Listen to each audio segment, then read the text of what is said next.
हरिः ओम्। व्यासाय भवनाशाय श्रीशाय गुणराशये हृद्याय शुद्धविद्याय मध्वाय च नमो नमः। नारायणाय परिपूर्णगुणार्णवाय विश्वोदय स्थितिलयो नियतिप्रदाय ज्ञानप्रदाय विबुधासुरसौख्यदुःख सत्कारणाय वितताय नमो नमस्ते। श्रीगुरुभ्यो नमः। हरिः ओम्। ನಿನ್ನೆಯ ಪಾಠದಲ್ಲಿ ನಾವು ನೋಡಿದಂತೆ ಜಾಂಬವಂತರೊಂದಿಗೆ ಯುದ್ಧದಲ್ಲಿ ಗೆದ್ದಂತಹ ಶ್ರೀಕೃಷ್ಣ ಪರಮಾತ್ಮ ಜಾಂಬವತಿಯನ್ನು ಪಡೆದುಕೊಂಡು ಸತ್ರಾಜಿತ ರಾಜನ ಹತ್ರ ಬಂದ. ಸತ್ರಾಜಿತ ರಾಜ ಕ್ಷಮೆಯನ್ನು ಕೇಳಿ ತನ್ನ ಮಗಳಾದಂತಹ ಸತ್ಯಭಾಮೆಯನ್ನ ಪರಮಾತ್ಮನಿಗೆ ನೀಡಿದ. ಮುಂದೆ ಜಾಂಬವತಿ ಮತ್ತು ಕೃಷ್ಣರ ದಾಂಪತ್ಯದ ಫಲವಾಗಿ ಸಾಂಬ ಹುಟ್ಟಿದ.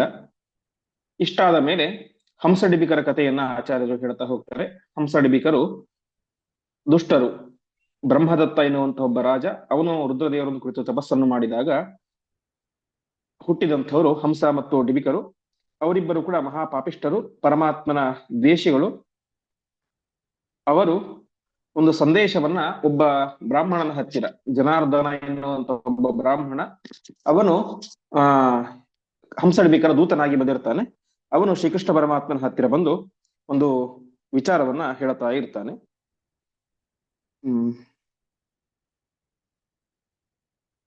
ಅವನು ಹೇಳ್ತಾನೆ, ಹಂಸಡಿಬಿಕ್ ಒಂದೇ ನಿಮಿಷ. ಹೀಗೆ ಹಂಸಡಿಬಿಕರು ಬ್ರಹ್ಮದತ್ತನ ಮಕ್ಕಳು, ವಿಶೇಷವಾಗಿ ಜರಾಸತುಸ್ಯ ಶಿಷ್ಯಕೋ, ಜರಾಸಂಧನ ಶಿಷ್ಯರಾಗಿದ್ರು.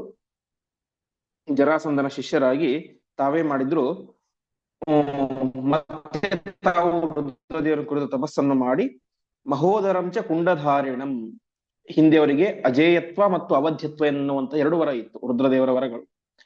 ಅದೇ ರೀತಿಯಾಗಿ ಮತ್ತೆ ರುದ್ರದೇವರ ಕುರಿತು ತಪಸ್ಸನ್ನು ಮಾಡಿ ಎರಡು ಭೂತಗಳನ್ನ ಪಡೆದುಕೊಂಡ್ರು, ಮಹೋದರ ಮತ್ತು ಕುಂಡಧಾರಿ ಅಂತ. ಆ ಎರಡು ಭೂತಗಳು ಏನಾಗಿದ್ವು ಅಂತಂದ್ರೆ ತಥಾಜಿತವು ಅವಧ್ಯಕವು. ಯಾವ ರೀತಿಯಾಗಿ ಈ ಹಂಸ ಮತ್ತು ಡಿಬಿಕರು ಅಜೇಯರು ಮತ್ತು ಅವಧ್ಯರಾಗಿದ್ದರು, ಅವರನ್ನು ಇನ್ನೊಬ್ಬರು ಗೆಲ್ಲಲಿಕ್ಕೆ ಸಾಧ್ಯ ಇರಲಿಲ್ಲ ಮತ್ತು ಕೊಲ್ಲಲಿಕ್ಕಂತೂ ಸಾಧ್ಯವೇ ಇಲ್ಲ. ಹಾಗೆ ಎರಡು ಭೂತಗಳು, ಕುಂಡಧಾರಿ ಮತ್ತು ಮಹೋದರ ಎನ್ನುವಂತಹ ರುದ್ರದೇವರು ಕಳಿಸಿಕೊಟ್ಟಂತಹ ಭೂತಗಳು, ಅವುಗಳು ಕೂಡ ಅಜೇಯ ಮತ್ತು ಅವಧ್ಯರಾಗಿದ್ದವು ಅಂತ ಇಷ್ಟು ವಿಚಾರವನ್ನು ನಾವು ನಿನ್ನೆ ನೋಡಿದ್ವಿ. ಇವತ್ತು 228ನೇ ಶ್ಲೋಕದಿಂದಾಗಿ ಪ್ರಾರಂಭ. ತಯೋ ಸಹಾಯ ಏವತೌ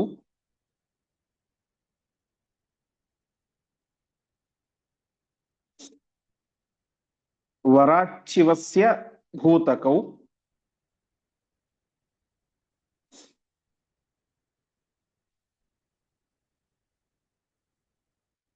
ಅಜೇಯತಾಂ ಅವಾಪತುಃ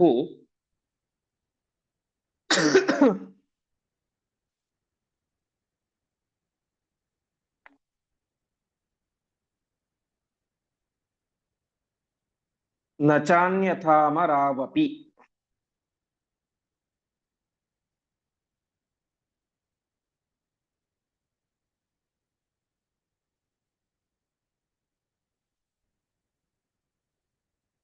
ಅಜೇಯತಾಂ ಅವಧ್ಯತಾಂ.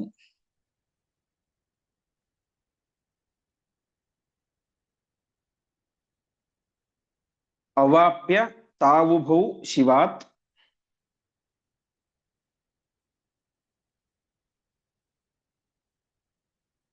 ಪಿತುಶ್ಚ ರಾಜಸೂಯಿತಾಂ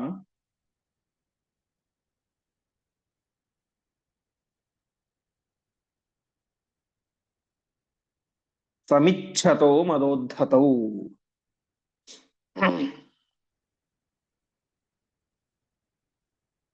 ಪದಚ್ಛೇದ. ತಯೋಃ ಸಹಾಯೇ ಏವ ತೌ ವರಾತ್ ಶಿವಸ್ಯ ಭೂತಕೌ ಅಜೇಯತಾಂ ಅವಾಪತುಃ ನ ಚ ಅನ್ಯಥಾ ಅಮರೌ ಅಪಿ.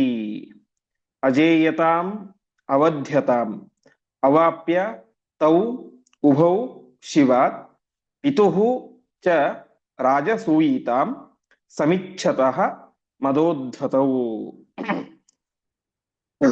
ಹೀಗೆ ಮಹೋದರ ಮತ್ತು ಕುಂಡಧಾರಿ ಎನ್ನುವಂತಹ ಎರಡು ಭೂತಗಳನ್ನ ಅವರು ಪಡೆದುಕೊಂಡಿದ್ರು. ಆ ಭೂತಗಳು ಏನಾಗಿದ್ದು, ಆ ಒಂದು ನಿಮಿಷ. ಹ್ಮ್ ಹೀಗೆ ತಯೋಹೋ ಸಹಾಯ, ಆ ಎರಡು ಭೂತಗಳು ಕೂಡ ಇಬ್ಬರಿಗೂ ಅರ್ಥಾತ್ ಹಂಸ ಮತ್ತು ಡಿಬಿಕರಿಗೆ ಸಹಾಯಕರಾಗಿದ್ದವು. ಒಂದು ರೀತಿಯಾಗಿ ಬಾಡಿಗಾರ್ಡ್ ರೀತಿಯಲ್ಲಿ ತಾವು ತಮ್ಮ ಕೆಲಸವನ್ನು ಮಾಡ್ತಾ ಇದ್ದು, ಅದೇ ರೀತಿಯಾಗಿ ಆ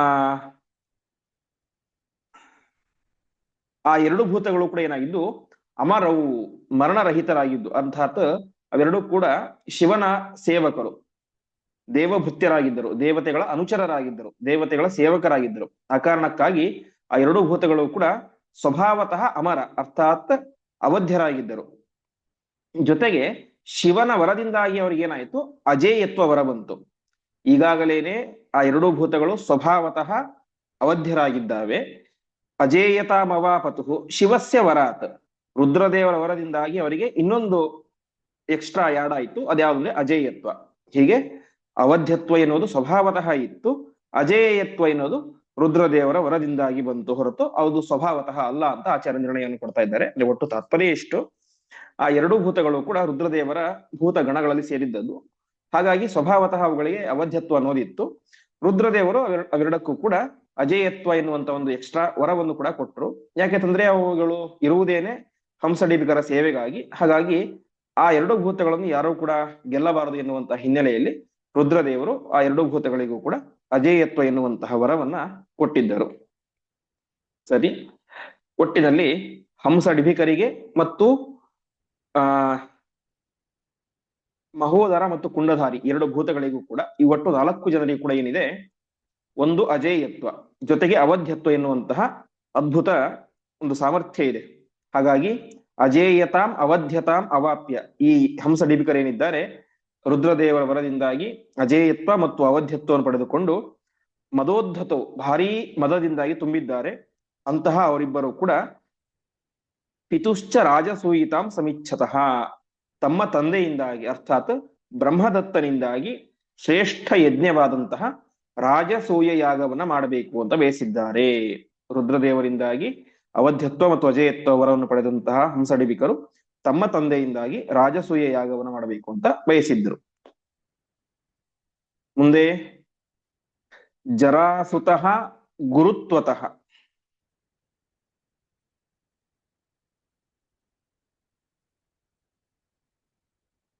ವಿರೋಧುಮತ್ರ ನೇಚ್ಛತಿ,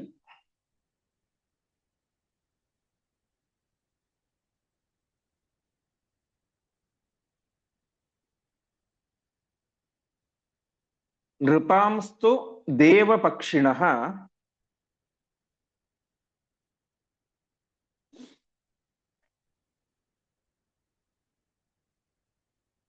ವಿಜಿತ್ಯ ಕರ್ತುಮಿಚ್ಛತಃ.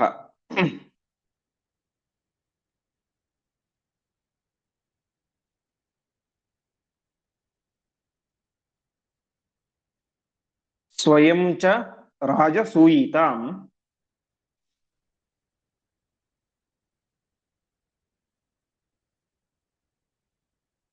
ಜರಾಸುತೋ ನಮನ್ಯತೆ.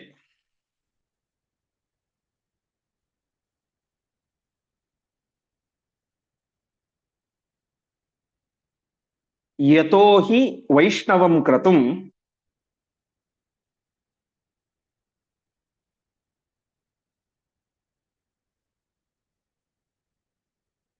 ತಮಾಹುರೀಶ ವೈದಿಕಾಃ.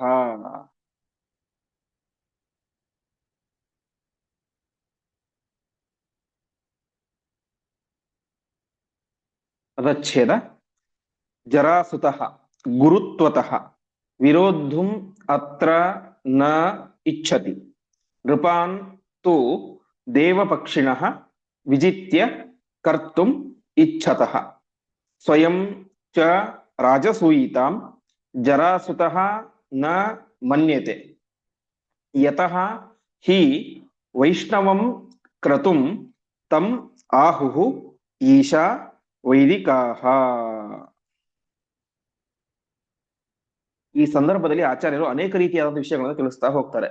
ಒಂದು ಹಂಸಡಿಬಿಕರ ವಿಚಾರವನ್ನು ಇಟ್ಟುಕೊಂಡು ಅವರ ಸುತ್ತಮುತ್ತಲಿನ ವಾತಾವರಣ ಯಾವ ರೀತಿಯಾಗಿತ್ತು, ಅವರ ಚಿಂತನೆಗಳು ಯಾವ ರೀತಿ ಇದ್ದು, ಅವರ ಸುತ್ತಮುತ್ತಲಿದ್ದಂತಹ ಚಿಂತನೆ ಯಾವ ರೀತಿ ಇದ್ದು ಅಂತ ಆಚಾರ್ಯರು ಸ್ಥೂಲವಾಗಿ ತಿಳಿಸ್ತಾ ಹೋಗ್ತಾರೆ. ಹಿಂದೆ ಹೇಳಿದಂತೆ ಜರಾಸಂಧ ಈ ಹಂಸಡಿಂಬಕರ ಗುರುವಾಗಿದ್ದ. ಇಲ್ಲಿ ಆಚಾರ್ಯ ಹೇಳ್ತಾ ಇದ್ದಾರೆ, ಜರಾಸುತಃ ಗುರುತ್ವತಃ, ಜರಾಸಂಧ ಅವರಿಗೆ ಗುರುವಾಗಿದ್ದಾನೆ. ಅವನೇನ್ ಮಾಡ್ಲಿಲ್ಲ, ರಾಜಸೂಯ ಯಾಗವನ್ನ ಮಾಡ್ಲಿಕ್ಕೆ ವಿರೋಧ ಮಾಡ್ಲಿಲ್ಲ ಅಂತ ಹೇಳ್ತಾ ಇದ್ದಾರೆ. ವಿರೋಧಂ ಅತ್ರ ನೇಚ್ಛತಿ, ಅವನು ಇಲ್ಲಿ ವಿರೋಧ ಮಾಡ್ಲಿಕ್ಕೆ ಬಯಸುವಲ್ಲ. ಅಲ್ಲ, ಅವನ್ಯಾಕೆ ವಿರೋಧ ಮಾಡಬೇಕು ಅಂತ ಅಷ್ಟೇ ಬಂದ್ರೆ, ರಾಜಸೂಯ ಯಾಗ ಅದು ಎಲ್ಲ ರಾಜರನ್ನು ಕೂಡ ಗೆದ್ದು ಮಾಡುವಂತಹ ಯಾಗ. ಎಲ್ಲ ರಾಜರನ್ನು ಕೂಡ ಗೆದ್ದು ಮಾಡೋದು ಅಂತಂದ್ರೆ ಏನು, ಚಕ್ರವರ್ತಿ ಸ್ಥಾನವನ್ನು ಕೊಡುವಂತಹ ದೊಡ್ಡ ಯಾಗ ಅದು ರಾಜಸೂಯ ಯಾಗ. ಈ ರಾಜಸೂಯ ಯಾಗವನ್ನ ಸ್ವತಃ ಯಾರು ಮಾಡಿಲ್ಲ, ಜರಾಸಂಧನೇ ಮಾಡಿಲ್ಲ. ಅದಕ್ಕೆ ಮುಂದೆ ಕಾರಣವನ್ನು ಹೇಳ್ತಾರೆ ಮುಂದಿನ ಶ್ಲೋಕದಲ್ಲಿ. ಹಾಗಾಗಿ ತನ್ನ ಶಿಷ್ಯರು ಆ ಯಾಗವನ್ನ ಮಾಡಿ ಚಕ್ರವರ್ತಿ ಸ್ಥಾನವನ್ನು ಪಡೆದುಕೊಂಡ್ರೆ ಅದು ಒಂದು ರೀತಿಯಾಗಿ ಜರಾಸಂಧನನ್ನ ಕೆಳಕ್ಕೆ ಮಾಡಿದಂತೆ. ಯಾಕೆಂದ್ರೆ ಜರಾಸಂಧನೂ ಒಬ್ಬ ರಾಜ. ಆ ಜರಾಸಂಧನಿಗಿಂತ ಎತ್ತರ ಸ್ಥಾನದಲ್ಲಿ ಯಾರು ಬರ್ತಾರೆ, ಹಂಸಡಿಬಿಕರು ಬರ್ತಾರೆ. ಹಾಗಾಗಿ ಹಂಸಡಿಬಿಕರು ಮಾಡುವಂತಹ ಈ ಒಂದು ರಾಜಸೂಯ ಯಾಗಕ್ಕೆ ಜರಾಸಂಧ ವಿರೋಧ ಮಾಡಬಹುದಾಗಿತ್ತಲ್ಲ ಅಂತ ಪ್ರಶ್ನೆ ಬಂದ್ರೆ, ಅದಕ್ಕೆ ಆಚಾರ್ಯ ಹೇಳ್ತಾ ಇದ್ದಾರೆ, ವಿರೋಧ ಮಾತ್ರ ನೇಚ್ಛತಿ, ಅವನು ವಿರೋಧವನ್ನ ಮಾಡಲಿಲ್ಲ. ಯಾಕೆ ಅಂತಂದ್ರೆ, ನೃಪಾಂಸ್ತು ದೇವ ಪಕ್ಷಿಣಃ, ಈ ಹಂಸ ಮತ್ತು ಡಿಬಿಕರು ಯಾಗವನ್ನು ಮಾಡ್ತಾ ಇದ್ರು. ಅವರ ಪ್ರಧಾನ ಉದ್ದೇಶ ಏನಾಗಿತ್ತು ಅಂತಂದ್ರೆ, ದೇವ ಪಕ್ಷಿಣಃ ವಿಜಿತ್ಯ, ದೇವ ಪಕ್ಷಿಣಃ ನೃಪಾನ್ ವಿಜಿತ್ಯ, ಸಾತ್ವಿಕರಾದಂತಹ ಯಾರ್ಯಾರು ದೇವಾಂಶ ಸಂಭೂತರಾಗಿದ್ದರಲ್ಲ ಅಂತಹ ಆದಂತಹ ರಾಜರನ್ನ ಗೆದ್ದು ಅವರು ಯಾಗವನ್ನು ಮಾಡಬೇಕು ಅಂತ ಇಚ್ಛೆ ಪಟ್ಟಿದ್ರು. ಇನ್ನೊಂದ್ಸಲ ಹೇಳ್ತೀನಿ, ಜರಾಸಂಧ ಈ ಒಂದು ರಾಜಸೂಯ ಯಾಗಕ್ಕೆ ವಿರೋಧವನ್ನು ಮಾಡಲಿಲ್ಲ. ಯಾಕೆ ಮಾಡಲಿಲ್ಲ ಅಂತಂದ್ರೆ, ಈ ಹಂಸ ಮತ್ತು ಡಿಬಿಕರು ಸಾತ್ವಿಕರಾದಂತಹ ವಿಷ್ಣು ಭಕ್ತರಾದಂತಹ ರಾಜರನ್ನ ಗೆದ್ದು ಯಾಗವನ್ನ ಮಾಡಬೇಕು ಅಂತ ಬಯಸಿದ್ರು. ಅದು ಅವನಿಗೆ ಇಷ್ಟವೇ ಆಗಿತ್ತು. ಯಾಕಂದ್ರೆ ಅವನ ಉದ್ದೇಶವು ಏನು, ವಿಷ್ಣು ಭಕ್ತರಾದಂತಹ ರಾಜರ್ಯಾರು ಕೂಡ ಭೂಮಿಯ ಮೇಲೆ ಇರಬಾರದು ಅಂತ. ಯಾಕೆಂತಂದ್ರೆ ಜರಾಸಂಧ ಪರಮಶೈವ. ಹಾಗಾಗಿ ಅವನ ಉದ್ದೇಶವು ಅದರಲ್ಲಿ ಈಡೇರ್ತಾ ಇದೆ. ಆದ್ರಿಂದಾಗಿ ಅವರು ಚಕ್ರವರ್ತಿ ಸ್ಥಾನವನ್ನು ಪಡೆದುಕೊಳ್ಳಿ, ಆದರೆ ವೈಷ್ಣವರಾದಂತಹ ರಾಜರೆಲ್ಲರೂ ಕೂಡ, ಪರಮಾತ್ಮನ ಭಕ್ತರಾದಂತಹ ರಾಜರೆಲ್ಲರೂ ಕೂಡ ಸೋಲ್ತಾರೆ, ಪರಾಭವವನ್ನು ಹೊಂದುತ್ತಾರೆ ಅಂತ ಈ ಹಿನ್ನೆಲೆಯಲ್ಲಿ ಅವನು ಸುಮ್ಮನಿದ್ದ ಜರಾಸಂಧ. ಅದಕ್ಕೆ ವಿರೋಧವನ್ನು ಮಾಡಲಿಲ್ಲ. ಸರಿ, ಇವನ್ಯಾಕೆ ಯಾಗ ಮಾಡಲಿಲ್ಲ ಅಂತ ಪ್ರಶ್ನೆ ಬಂದ್ರೆ, ಅದಕ್ಕೆ ಹೇಳ್ತಾ ಇದ್ದಾರೆ, ಸ್ವಯಂಚ ರಾಜಸೂಯಿತಾಂ, ತಾನೇ ರಾಜಸೂಯ ಯಾಗವನ್ನ ಜರಾಸುತಃ ನಮನ್ಯತೆ, ಮಾಡಬೇಕು ಅಂತ ಇಚ್ಛೆ ಪಡಲಿಲ್ಲ. ಇದೆಲ್ಲವೂ ಕೂಡ ಆ ಜನಾರ್ದನ ಬ್ರಾಹ್ಮಣ ಕೃಷ್ಣನಿಗೆ ಹೇಳ್ತಾ ಇರೋದು. ಈಶ ಸರ್ವೋತ್ತಮನಾದಂತಹ ಪರಮಾತ್ಮನೇ ಸ್ವಯಂ ಜರಾಸಂಧನು ಕೂಡ ರಾಜಸೂಯ ಯಾಗವನ್ನ ಮಾಡಬೇಕು ಅಂತ ಇಚ್ಛೆ ಪಡ್ಲಿಲ್ಲ. ಅವನ್ಯಾಕೆ ಇಚ್ಛೆ ಪಡ್ಲಿಲ್ಲ, ಅವನಿಗೆ ಸಾಮರ್ಥ್ಯ ಇರ್ಲಿಲ್ವಾ? ಸಾಕ್ಷಾತ್ ಬ್ರಹ್ಮದೇವರ ವರ ಇದೆ, ಅಜೇಯನಾಗು ಅಂತ. ಹಾಗಾಗಿ ಬ್ರಹ್ಮದೇವರ ವರ ಇದ್ಮೇಲೆ ಉಳಿದ ಎಲ್ಲ ರಾಜ ಮಹಾರಾಜರು ಕೂಡ ತೃಣಕ್ಕೆ ಸಮಾನ ಆ ವರದ ಮುಂದೆ. ಹಾಗಾಗಿ ಅನಾಯಾಸವಾಗಿ ಎಲ್ಲ ರಾಜರನ್ನು ಕೂಡ ಗೆದ್ದು ಜರಾಸಂಧ ರಾಜಸೂಯ ಯಾಗವನ್ನ ಅನಾಯಾಸವಾಗಿ ಮಾಡಬಹುದಾಗಿತ್ತು. ಅವನ್ಯಾಕೆ ಮಾಡ್ಲಿಲ್ಲ ಅಂತಂದ್ರೆ, ಅದಕ್ಕೆ ಆ ಬ್ರಾಹ್ಮಣ ಹೇಳ್ತಾ ಇದ್ದಾನೆ, ಯತಃ ವೈದಿಕಾಹ, ವೇದವನ್ನು ಬಲ್ಲಂತಹ ಎಲ್ಲ ವೈದಿಕರು ಜ್ಞಾನಿಗಳೆಲ್ಲರೂ ಕೂಡ ರಾಜಸೂಯ ಯಾಗವನ್ನ ವೈಷ್ಣವಂ ಕ್ರತುಂ ಆಹುಹು. ರಾಜಸೂಯ ಯಾಗ ಅದು ಎಂತಹ ಯಾಗ? ವೈಷ್ಣವ ಯಾಗ. ಅದರಲ್ಲಿ ಪ್ರಧಾನವಾಗಿ ವಿಷ್ಣುವಿಗೇನೆ ಆಹುತಿಯನ್ನು ಕೊಡುವಂಥದ್ದು. ರಾಜಾಧಿರಾಜನಾದಂತಹ ಎಲ್ಲ ರಾಜರಲ್ಲೂ ಕೂಡ ಒಂದೊಂದು ರೂಪದಿಂದಾಗಿ ಇದ್ದುಕೊಂಡು ಭೂಮಿಯನ್ನು ಆಳುವಂತಹ ಪರಮಾತ್ಮನಿಗೇನೆ ಅಲ್ಲಿ ಪ್ರಧಾನವಾಗಿ ಆಹುತಿಯನ್ನು ಕೊಡುವಂಥದ್ದು. ಹಾಗಾಗಿ ಜರಾಸಂಧ ರಾಜಸೂಯ ಯಾಗವನ್ನ ಮಾಡ್ಲಿಕ್ಕೆ ಒಪ್ಕೊಳ್ಳಿಲ್ಲ ಅಂತ ಒಟ್ಟು ತಾತ್ಪರ್ಯ ಎಷ್ಟು. ಹಿಂದೆ ನಾವು ಅನೇಕ ಸಲ ಕೇಳಿದಂತೆ ಜರಾಸಂಧ ಪರಮಶೈವ, ಪರಮ ವಿಷ್ಣು ದ್ವೇಷಿ. ಹಾಗಾಗಿ ಈ ಒಂದು ರಾಜಸೂಯ ಯಾಗವನ್ನು ಮಾಡಿದ್ರೆ ಏನಾಗುತ್ತೆ, ಅದು ವೈಷ್ಣವ ಯಾಗ, ವಿಷ್ಣುವನ್ನು ಆರಾಧನೆ ಮಾಡಿದಂತೆ ಆಗುತ್ತೆ. ಹಾಗಾಗಿ ವಿಷ್ಣುವನ್ನು ಆರಾಧನೆ ಮಾಡೋದು ಜರಾಸಂಧನಿಗೆ ಇಷ್ಟ ಇಲ್ಲ, ಯಾಕಂದ್ರೆ ಅವನೊಬ್ಬ ಶೈವ. ಹಾಗಾಗಿ ಏನ್ ಮಾಡಿದ, ಜರಾಸಂಧ ರಾಜಸೂಯ ಯಾಗವನ್ನು ಮಾಡ್ಲಿಕ್ಕೆ ಒಪ್ಪಲಿಲ್ಲ. ಜರಾಸಂಧ ತನ್ನ ಜೀವನದಲ್ಲಿ ರಾಜಸೂಯ ಯಾಗವನ್ನು ಮಾಡ್ಲಿಲ್ಲ. ತನ್ನ ಶಿಷ್ಯರಾದಂತಹ ಇವರೇ ಮಾಡ್ತಾ ಇದ್ದಾರೆ, ಅಲ್ಲೂ ಕೂಡ ವಿರೋಧ ಮಾಡಬಹುದಾಗಿತ್ತಲ್ಲ, ನೀವೆಲ್ಲರೂ ಕೂಡ ಶೈವರು, ನಾನ್ ನಿಮ್ಮ ಗುರು, ನಾನೇ ಮಾಡ್ಲಿಲ್ಲ, ನೀವ್ಯಾಕೆ ಮಾಡ್ತಿದ್ದೀರಾ ಅಂತ ವಿರೋಧ ಮಾಡಬಹುದಾಗಿತ್ತಲ್ಲ ಅಂತ ಪ್ರಶ್ನೆ ಬಂದ್ರೆ, ಅದಕ್ಕೆ ಆ ಬ್ರಾಹ್ಮಣ ಕೊಟ್ಟಂತಹ ಉತ್ತರ ನೃಪಾಂಸ್ತು ದೇವ ಪಕ್ಷಿಣಃ ಅಂತ. ಅವರು ಪ್ರಧಾನ ಉದ್ದೇಶವೇನೆ ಸಾತ್ವಿಕರಾದಂತಹ ವಿಷ್ಣು ಭಕ್ತರಾದಂತಹ ರಾಜರನ್ನ ಸೋಲಿಸಿ ಯಾಗ ಮಾಡಬೇಕು ಅಂತ ಹಂಸ ಡಿಬಿಕರ ಉದ್ದೇಶ. ವಿಷ್ಣು ಭಕ್ತರು ಸೋಲುವುದು ಜರಾಸಂಧನಿಗೂ ಇಷ್ಟವಾದದ್ದು. ಹಾಗಾಗಿ ಅವನು ಆ ರಾಜಸೂಯ ಯಾಗಕ್ಕೆ ವಿರೋಧವನ್ನು ಮಾಡಲಿಲ್ಲ ಅಂತ ಇಲ್ಲಿ ತಿಳಿಸ್ತಾ ಇದ್ದಾರೆ. ಹೀಗೆ ಆ ರಾಜಸೂಯ ಯಾಗದ ಹಿನ್ನೆಲೆಯಲ್ಲಿ ಏನೇನು ವಿಚಾರಗಳು ನಡೆಯಿತು, ಜರಾಸಂಧ ಯಾಕೆ ವಿರೋಧ ಮಾಡಲಿಲ್ಲ, ಸ್ವತಃ ಅವನು ಕೂಡ ಯಾಕೆ ಯಾಗವನ್ನು ಮಾಡಲಿಲ್ಲ ಅಂತ ಅವನ ಮನಸ್ಸಿನ ಒಂದು ಉದ್ದೇಶವನ್ನ ಆಚಾರ್ಯರು ಇಲ್ಲಿ ತಿಳಿಸ್ತಾ ಇದ್ದಾರೆ. ಒಟ್ಟಿನಲ್ಲಿ ಹಂಸಡಿಬಿಕರು ರಾಜಸೂಯ ಯಾಗವನ್ನ ಮಾಡಬೇಕು ಅಂತ ಬಯಸಿದ್ದಾರೆ ಎನ್ನುವಂತಹ ವಿಷಯದ ಪ್ರಸ್ತಾವವನ್ನ ಆ ಜನಾರ್ದನ ಬ್ರಾಹ್ಮಣ ಕೃಷ್ಣನ ಎದುರುಗಡೆ ಮಾಡ್ತಾ ಇದ್ದಾನೆ. ಮುಂದೆ ಇಮೌ ಪಿತುರ್ ಯಶೋರ್ಥಿನೌ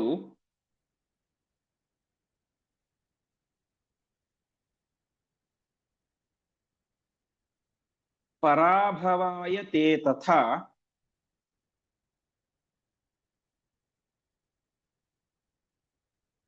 ಸಮಿಚ್ಛತೋದ್ಯ ತಂ ಕ್ರತುಂ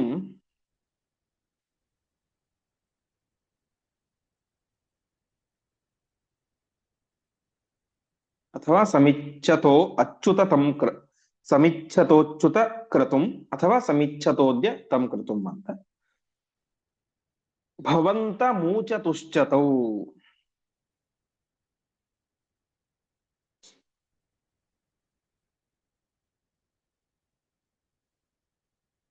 ಸಮುದ್ರ ಸಂಶ್ರಯೋ ಭವಾನ್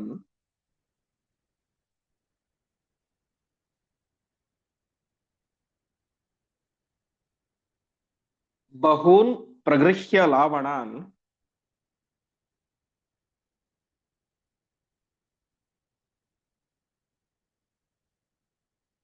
ಸುಭಾರಕಾನ್ ಉಪೈಹಿ ನೌ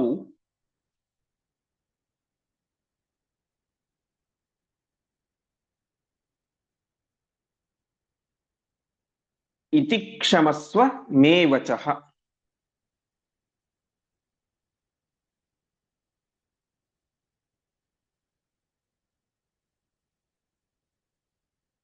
ಪದಚ್ಛೇದ. ಇಮೌ ಪಿತುಃ ಯಶೋರ್ಥಿನೌ ಪರಾಭವಾಯ ತೇ ತಥಾ ಸಮಿಚ್ಛತಃ ಅದ್ಯ ತಂ ಕ್ರತುಂ ಅಥವಾ ಸಮಿಚ್ಛತಃ ಅಚ್ಯುತ ಕ್ರತುಂ ಭವಂತಂ ಊಚತುಃ ಚ ತೌ ಸಮುದ್ರ ಸಂಶ್ರಯಃ ಭವಾನ್ ಬಹೂನ್ ಪ್ರಗೃಹ್ಯ ಲಾವಣಾನ್ ಸುಭಾರಕಾನ್ ಉಪೈಹಿ ನೌ ಇತಿ ಕ್ಷಮಸ್ವ ಮೇ ವಚಃ. ಈ ಹಂಸಡಿಬಿಕರಿಬ್ಬರು ಕೂಡ ಪಿತುಹು ಯಶೋರ್ಥಿನವು, ತಮ್ಮ ತಂದೆಯಾದಂತಹ ಬ್ರಹ್ಮದತ್ತನಿಗೆ ಭಾರಿ ಕೀರ್ತಿ ಬರಬೇಕು ಎನ್ನುವಂತಹ ಒಂದು ಹಿನ್ನೆಲೆಯಲ್ಲಿ ಈ ರಾಜಸೂಯ ಯಾಗವನ್ನು ಮಾಡ್ತಾ ಇದ್ದಾರೆ. ಅದೇ ರೀತಿಯಾಗಿ ತೇ ಪರಾಭವಾಯ, ಕೃಷ್ಣನನ್ನ ಸೋಲಿಸಬೇಕು ಅನ್ನುವಂತ ಹಿನ್ನೆಲೆಯಲ್ಲಿ ಒಂದು ತಮ್ಮ ತಂದೆಗೆ ಕೀರ್ತಿ ಬರಬೇಕು, ಇನ್ನೊಂದು ಕೃಷ್ಣ ಸೋಲಬೇಕು. ಈ ಒಂದು ಹಿನ್ನೆಲೆಯಲ್ಲಿ ಅವರು ಯಾಗವನ್ನು ಮಾಡ್ತಾ ಇದ್ದಾರೆ. ಹೀಗೆ ಸಮಿಚ್ಛತೋದ್ಯ ತಂ ಕ್ರತುಂ ಯಾಗವನ್ನು ಮಾಡಬೇಕೆಂದು ಬಯಸಿದ್ದಾರೆ. ಆ ವಿಚಾರವನ್ನ ಭವಂತಂ ಊಚತುಹು, ನಿನಗೆ ತಿಳಿಸುವಂತ ಹೇಳಿದ್ದಾರೆ. ಇದೆಲ್ಲವೂ ಕೂಡ ಅವರು ಹೇಳಿದ ಮಾತು, ಅದನ್ನು ನಾನು ನಿಮ್ಮ ಮುಂದೆ ತಿಳಿಸಿದ್ದೇನೆ ಎಂಬುದಾಗಿ ಆ ಜನಾರ್ದನ ಬ್ರಾಹ್ಮಣ ಹೇಳ್ತಾ ಇದ್ದಾನೆ. ಇನ್ನೊಂದು ಮಾತನ್ನು ಹೇಳಿದ್ದಾರೆ, ಭವಾನ್ ಸಮುದ್ರ ಸಂಶಯ, ನೀನ್ ಹೇಗಿದ್ರು ಕೂಡ ಸಮುದ್ರದಲ್ಲಿ ವಾಸವಾಗಿದ್ದೀಯ. ದ್ವಾರಕಾಪಟ್ಟಣ ಸಮುದ್ರದ ಮಧ್ಯದಲ್ಲೇ ಇದೆ. ಕೃಷ್ಣ, ನೀನು ಸಮುದ್ರದ ಮಧ್ಯದಲ್ಲಿ ವಾಸವಾಗಿದ್ದೀಯ. ಹಾಗಾಗಿ ಲಾವಣಾನ್ ಭವಾನ್ ಬಹೂನ್ ಪ್ರಗೃಹ್ಯ ಸುಭಾರಕಾನ್. ಸುಭಾರಕ ಅಂತಂದ್ರೆ ದೊಡ್ಡ ದೊಡ್ಡ ಚೀಲ ಅಂತ. ದೊಡ್ಡ ದೊಡ್ಡ ಚೀಲದಲ್ಲಿ ಲಾವಣಾನ್ ಪ್ರಗೃಹ್ಯ, ಇದಕ್ಕೆ ವ್ಯಾಖ್ಯಾನಕಾರರು ಎರಡು ರೀತಿ ಅರ್ಥ ಮಾಡ್ತಾರೆ. ಕೆಲವು ವ್ಯಾಖ್ಯಾನಕಾರರು ಸಮುದ್ರದಲ್ಲಿ ಇದೆಯಾ, ಲವಣ ಅಂದ್ರೆ ಸಮುದ್ರ, ಆ ಲಾವಣ ಅಂದ್ರೆ ಸಮುದ್ರದಲ್ಲಿ ಇರುವುದು ಅಂತ. ಅರ್ಥಾತ್ ಸಮುದ್ರದಲ್ಲಿ ಮುತ್ತುರತ್ನಗಳು ಸಿಗ್ತವೆ. ಹಾಗಾಗಿ ನಮಗೆ ಕಪ್ಪ ಕಾಣಿಕೆಯಾಗಿ ದೊಡ್ಡ ದೊಡ್ಡ ಚೀಲಗಳಲ್ಲಿ ಮುತ್ತುರತ್ನಗಳನ್ನು ತೆಗೆದುಕೊಂಡು ಬಂದು ಕೊಟ್ಟು ಬಿಡು ಎಂಬುದಾಗಿ ಹೇಳಿದ ಅಂತ ಕೆಲವು ವ್ಯಾಖ್ಯಾನಕಾರರ ಅಭಿಪ್ರಾಯ. ಇನ್ನು ಕೆಲವರು ವ್ಯಾಖ್ಯಾನಕಾರರು ಲಾವಣ ಅಂದ್ರೆ ಉಪ್ಪು ಅಂತ ಹೇಳ್ತಾರೆ. ಹೇಗಿದ್ದು ಸಮುದ್ರದಲ್ಲಿ ಇದ್ದೀಯಾ, ರಾಜಸೂಯ ಯಾಗ ಆಗ್ತಾ ಇದೆ, ಅದಕ್ಕೆ ಬೇಕಾದಂತಹ ಉಪ್ಪನ್ನು ನೀನು ಸಪ್ಲೈ ಮಾಡು ಎನ್ನುವಂತಹ ಮಾತನ್ನ ಅವರು ಹೇಳ್ತಾರೆ. ಇಷ್ಟು ಮಾತನ್ನ ಹೇಳಿ ಅವನು ಹೇಳ್ತಾನೆ, ಮೇ ವಚಃ ಕ್ಷಮಸ್ವ, ನನ್ನ ಈ ಮಾತನ್ನ ಕ್ಷಮಿಸಿ ಬಿಡು, ಇದ್ಯಾವುದು ನನ್ನ ಮಾತಲ್ಲ, ಅವರು ಹೇಳಿದಂತಹ ಮಾತನ್ನ ನಿನ್ನ ಮುಂದೆ ಅನುವಾದ ಮಾಡಿದ್ದೇನೆ ಅಂತ ಜನಾರ್ದನ ಬ್ರಾಹ್ಮಣ ಹಂಸಡಿಬಿಕರ ಮಾತನ್ನ ಹೇಳಿ ತಾನು ಪರಮಾತ್ಮನ ಹತ್ತಿರ ಕ್ಷಮೆಯನ್ನು ಕೇಳ್ತಾನೆ. ಈ ರೀತಿಯಾಗಿ ಅವರಿಬ್ಬರು ಕೂಡ ಯಾಗವನ್ನು ಮಾಡ್ತಾ ಇದ್ದಾರೆ. ಕೃಷ್ಣ ಸಮುದ್ರದಲ್ಲಿ ಇದ್ದಾನೆ, ಹಾಗಾಗಿ ಸಮುದ್ರದಲ್ಲಿ ಇರುವಂತಹ ಮುತ್ತು ರತ್ನಗಳನ್ನ, ಉಪ್ಪಿನ ಮೂಟೆಗಳನ್ನ ನಮಗೆ ತಂದು ಕೊಡು ಎಂಬುದಾಗಿ ಆ ಹಂಸಡಿಬಿಕರ ಮಾತನ್ನ ಶ್ರೀಕೃಷ್ಣ ಪರಮಾತ್ಮನ ಮುಂದೆ ಜನಾರ್ದನ ಬ್ರಾಹ್ಮಣ ಹೇಳಿದ. ಮುಂದೆ ಉದೀರ್ಯತಂ ನನಾಮಸಃ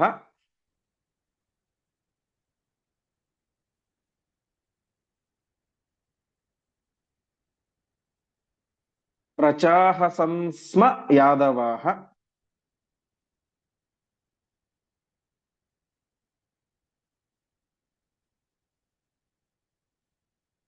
ಹರಿಸ್ತು ಸಾತ್ಯಕಿಂ ವಚಃ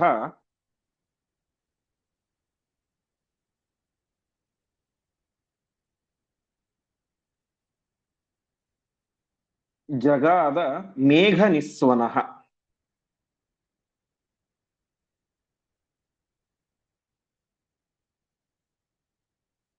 ಪ್ರಯಾಹಿ ಸಾತ್ಯಕೇ ವಚಃ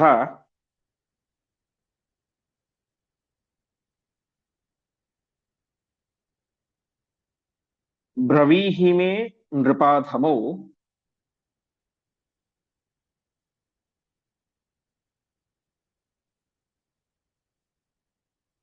ಸಮೇತ್ಯ ವಾಂ ವರಾಯುಧೈಃ.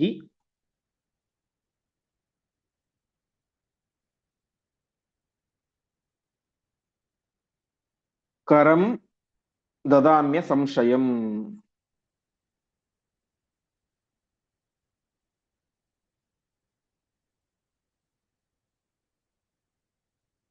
ಪದಚ್ಛೇದ. ಇತಿ ಈರ್ಯ ತಂ ನನಾಮ ಸಹ ಪ್ರ ಚ ಅಹಸನ್ ಸ್ಮ ಯಾದವಾಹ ಹರಿಃ ತು ಸಾತ್ಯಕಿಂ ವಚಃ ಜಗಾದ ಮೇಘನಿಸ್ವನಃ. ಪ್ರಯಾಹಿ ಸಾತ್ಯಕೆ ವಚಃ ಬ್ರವೀಹಿ ಮೇ ನೃಪಾಧಮೌ ಸಮೇತ್ಯ ವಾಂ ವರಾಯುಧೈಃ ಕರಂ ದದಾಮಿ ಅಸಂಶಯಂ. ಈ ರೀತಿಯಾಗಿ ಆ ಜನಾರ್ದನ ಬ್ರಾಹ್ಮಣ ಈರ್ಯ ಹೇಳಿದ, ಇತೀರ್ಯ ಈ ರೀತಿ ಹೇಳಿ ನಮಸ್ಕಾರ ಮಾಡಿದ. ಆ ಮಾತನ್ನ ಕೇಳಿ ಎಲ್ಲ ಯಾದವರು ಕೂಡ ಪ್ರಹಸನ್ ನಕ್ಕು ಬಿಟ್ರು ಅಂತೆ. ಸರ್ವೋತ್ತಮನಾದಂತಹ ಸರ್ವಸಮರ್ಥನಾದಂತಹ ಶ್ರೀಕೃಷ್ಣ ಪರಮಾತ್ಮನ ಬಳಿ ಬಂದು ಕಪ್ಪವನ್ನ ನೀಡು ಅಂತ ಹೇಳ್ತಾ ಇದ್ದಾರೆ. ಎಂತಹ ಮೂರ್ಖರು ಅಂತ ಎಲ್ಲರೂ ಕೂಡ ನಕ್ಕು ಬಿಡ್ತಾರೆ. ಆ ಸಂದರ್ಭದಲ್ಲಿ ಶ್ರೀಕೃಷ್ಣ ಪರಮಾತ್ಮ ಮೇಘ ನಿಸ್ವನಃ, ಮೇಘದಂತೆ ಮೋಡದಂತೆ ಗಟ್ಟಿಯಾದಂತಹ ಧ್ವನಿಯಿಂದಾಗಿ ಸಾತ್ಯಕಿಂ ವಚೋ ಜಗಾದ, ಪರಮವೀರನಾದಂತಹ ಸಾತ್ಯಕಿಗೆ ಒಂದು ಮಾತನ್ನ ಹೇಳಿದ. ಸಾತ್ಯಕಿಯೇ, ನೀನು ತಕ್ಷಣದಲ್ಲಿ ನೃಪಾಧವು ಪ್ರಯಾಹಿ, ಆ ದುಷ್ಟ ರಾಜರು ಅಧಮ ನೃಪರಾದಂತಹ, ಅಧಮ ರಾಜರಾದಂತಹ, ನೀಚ ರಾಜರಾದಂತಹ ಆ ಹಂಸಡಿಬಿಕರ ಹತ್ತಿರ ಹೋಗು. ಅವರ ಹತ್ತಿರ ಹೋಗಿ ಹೇಳು, ಕೃಷ್ಣ ವಾಮ್ ಅಂದ್ರೆ ನಿಮಗೆ ಅಂತ, ಕೃಷ್ಣ ನಿಮಗೆ ಶೀಘ್ರದಲ್ಲಿಯೇ ಬಂದು ವರಾಯುಧೈಹಿ ಕರಂ ದದಾಮಿ ಅಸಂಶಯಂ, ನಿಶ್ಚಯವಾಗಿಯೂ ಕೂಡ ನಿಮಗೆ ಆಯುಧಗಳಿಂದಾಗಿ ಕಪ್ಪವನ್ನು ಕೊಡ್ತಾನೆ ಅಂತ. ಅಂದ್ರೆ ಅವರು ಕೇಳಿದ್ದೇನು, ನೀನ್ ಹೇಗೂ ಸಮುದ್ರದಲ್ಲಿ ಇದ್ದೀಯಾ, ಸಮುದ್ರದಲ್ಲಿರುವಂತಹ ಮುತ್ತು ರತ್ನಗಳನ್ನು ಉಪ್ಪನ್ನು ತಂದು ಕೊಡುವಂತ ಅವ್ರು ಹೇಳಿದ್ರು. ಅದಕ್ಕೆ ಸಾತ್ಯಕಿ ಹೇಳ್ತಾ ಇದ್ದಾನೆ, ಕೃಷ್ಣ ನಿಮ್ಮ ಹತ್ರ ಬೇಗ ಬರ್ತಾನೆ, ಬೇಗ ಬಂದು ನಿಮಗೆ ಕಪ್ಪವನ್ನ ಕೊಡ್ತಾನೆ. ಆದರೆ ಸಮುದ್ರದಲ್ಲಿ ಬೆಳೆದಂತಹ ಇರುವಂತಹ ಕಪ್ಪವಲ್ಲ, ಅವನ ಆಯುಧಗಳಿಂದಾಗಿ ನಿಮಗೆ ಕಪ್ಪವನ್ನು ಕೊಡ್ತಾನೆ ಅಂತ ತಿಳಿಸ್ತಾ ಇದ್ದಾರೆ. ಅರ್ಥಾತ್ ಕೃಷ್ಣ ಪರಮಾತ್ಮ ಆದಷ್ಟು ಬೇಗದಲ್ಲಿ ನಿಮ್ಮ ಹತ್ರ ಬಂದು ಯುದ್ಧವನ್ನು ಮಾಡ್ಲಿಕ್ಕೆ ಸಿದ್ಧನಿದ್ದಾನೆ. ಆ ಯುದ್ಧವನ್ನು ಫೇಸ್ ಮಾಡ್ಲಿಕ್ಕೆ ರೆಡಿ ಆಗಿರಿ ಎನ್ನುವಂತಹ ಒಂದು ಸಂದೇಶವನ್ನ ಅವನು ತಿಳಿಸ್ತಾ ಇದ್ದಾನೆ. ಮುಂದೆ ಉಪೇತಮಾಶು ಸಂಯುಗ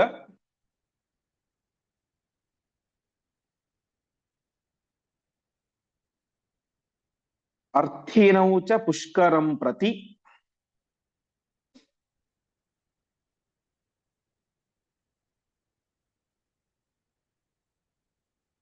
ಇತೀರಿತಃ ಶಿನೇಹೇ ಸುತಃ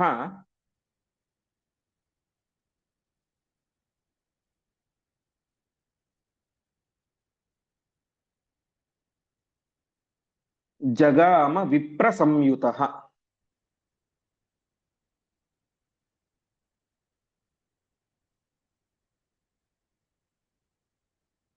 ಉಪೇತ್ಯತೌ ಹರೇರ್ವಚಃ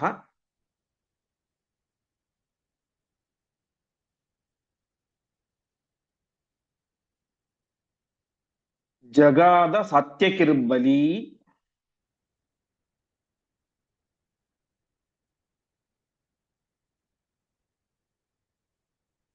ವಿಧಾಯತೌ ತೃಣೋಪಮೌ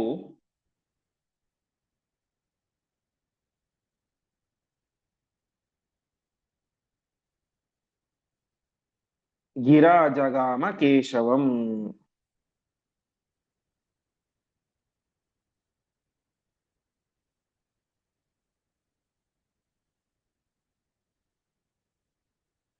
ಪದಚ್ಛೇದ. ಉಪೇತಂ ಆಶು ಸಂಯುಗಾರ್ಥಿನೌ ಚ ಪುಷ್ಕರಂ ಪ್ರತಿ ಇತಿ ಈರಿತಃ ಶಿನೇಃ ಸುತಃ ಜಗಾಮ ವಿಪ್ರಸಂಯುತಃ. ಉಪೇತ್ಯ ತೌ ಹರೇಃ ವಚಃ ಜಗಾದ ಸಾತ್ಯಕಿಃ ಬಲಿ ವಿಧಾಯ ತೌ ತೃಣೋಪಮೌ ಗಿರಾ ಜಗಾಮ ಕೇಶವಂ. ಮತ್ತೆ ಇನ್ನೊಂದು ಮಾತನ್ನ ಪರಮಾತ್ಮ ಹೇಳಿ ಕಳಿಸಿದ, ನಾನು ನಿಮಗೆ ಆಯುಧಗಳಿಂದಾಗಿ ಕಪ್ಪವನ್ನ ಕೊಡ್ತೇನೆ, ಟ್ಯಾಕ್ಸ್ ಅನ್ನ ಕೊಡ್ತೇನೆ. ಹಾಗಾಗಿ ಸಂಯುಗಾರ್ಥಿನೋ, ಸಂಯುಗ ಅಂದ್ರೆ ಯುದ್ಧ, ಹಾಗಾಗಿ ನೀವು ಯುದ್ಧಕ್ಕೆ ಸಿದ್ಧರಾಗಿ ತಕ್ಷಣದಲ್ಲಿ ಎಲ್ಲಿಗೆ ಬರಬೇಕು? ಪುಷ್ಕರಂ ಪ್ರತಿ ಉಪೇತಂ, ಪುಷ್ಕರ ಕ್ಷೇತ್ರಕ್ಕೆ ಬನ್ನಿ ಎಂಬುದಾಗಿ ಶ್ರೀಕೃಷ್ಣ ಪರಮಾತ್ಮ ಹೇಳಿ ಕಳಿಸಿದ. ಯಾರತ್ರ ಹೇಳಿ ಕಳಿಸಿದ? ಶಿನೇ ಸುತಃ, ಶಿನಿಯ ಮಗನಾದಂತಹ ಸಾತ್ಯಕಿ ಹತ್ರ ಹೇಳಿ ಕಳಿಸಿದ ಅಂತ. ಇಲ್ಲಿ ಆಚಾರ್ಯರು ಸಾತ್ಯಕಿಯನ್ನ ಶಿನೇಹೇ ಸುತಃ ಅಂತ ಕರೀತಾರೆ. ಆದ್ರೆ ವಾಸ್ತವಿಕವಾಗಿ ಶಿನಿಯ ಮಗ ಸಾತ್ಯಕಿ ಅಲ್ಲ, ಶಿನಿಯ ಮೊಮ್ಮಗ ಸಾತ್ಯಕಿ, ಸತ್ಯಕನ ಮಗ ಸಾತ್ಯಕಿ, ಶಿನಿಯ ಮೊಮ್ಮಗ ಆಗಬೇಕು. ಆದರೆ ಆಚಾರ್ಯರು ಇಲ್ಲಿ ಶಿನೇಹೇ ಸುತಃ ಎಂಬುದಾಗಿ ಪ್ರಯೋಗ ಮಾಡಿದ್ದಾರೆ. ಇದು ಯಾವ ರೀತಿಯಾಗಿ ಸರಿಯಾಗುತ್ತೆ ಅಂತ ನಮಗೆ ಪ್ರಶ್ನೆ ಬರುತ್ತೆ. ಅದಕ್ಕೆ ಬನ್ನಂಜೆ ಗೋವಿಂದಾಚಾರ್ಯರು ತಮ್ಮ ವ್ಯಾಖ್ಯಾನದಲ್ಲಿ ತಿಳಿಸ್ತಾರೆ. ಇಲ್ಲಿ ಶಿನೇಹೇ ಸುತಃ ಅಂತ ಯಾಕೆ ಆಚಾರ್ಯರು ಹೇಳಿದರು ಅಂತ, ಅದಕ್ಕೆ ಅವರು ಅಲ್ಲಿ ಒಂದು ಪ್ರಮಾಣವನ್ನು ಕೊಟ್ಟು ಹೇಳ್ತಾರೆ. ಪುರಾಣಗಳಲ್ಲಿ, ಇತಿಹಾಸದಲ್ಲಿ ಸುತ ಎಂಬುದಾಗಿ, ಮಗ ಎಂಬುದಾಗಿ ಆ ಗೋತ್ರದಲ್ಲಿ ಬಂದಂತಹ ವ್ಯಕ್ತಿಗಳು ಎಲ್ಲರನ್ನು ಕೂಡ ಕರೀತಾರೆ ಅಂತ. ಅರ್ಥಾತ್ ಶಿನಿ ಇದ್ದಾನೆ, ಮೂಲ ಪುರುಷ ಅಂತ ಇಟ್ಕೊಂಡ್ರೆ, ಅವನ ಗೋತ್ರದಲ್ಲಿ ಬಂದಂಥವರನ್ನ ಸುತ ಎನ್ನುವಂತಹ ಶಬ್ದದಿಂದಾಗಿ ಕರೆಯುವಂತಹ ಒಂದು ವಿಚಾರವನ್ನು ನಾವು ಬೇರೆ ಬೇರೆ ಪುರಾಣಗಳಲ್ಲೂ ಕೂಡ ನೋಡ್ತೇವೆ ಅಂತ. ಎಲ್ಲಿ ಅಂತಂದ್ರೆ ಮಹಾಭಾರತದಲ್ಲಿ ಏನೇ ಇದೇ ಪ್ರಸಂಗದ ಅಂದ್ರೆ ಇದೇ ಒಂದು ವಿಚಾರವನ್ನು ಹೇಳ್ತಾರೆ. ದ್ರೋಣ ಪರ್ವದಲ್ಲಿ ಅಪಾತ ಯಚ್ಚ ಸಮರೆ ಸೌಮದತ್ತಿ ಶಿನೇ ಸುತಂ ಪಶ್ಯತಾಂ ಸರ್ವಸೈನ್ಯಾನಾಂ ಪದಾ ಚೈನ ಮತಾಡಯತ್ ಅಂತ. ಒಂದೇ ನಿಮಿಷ.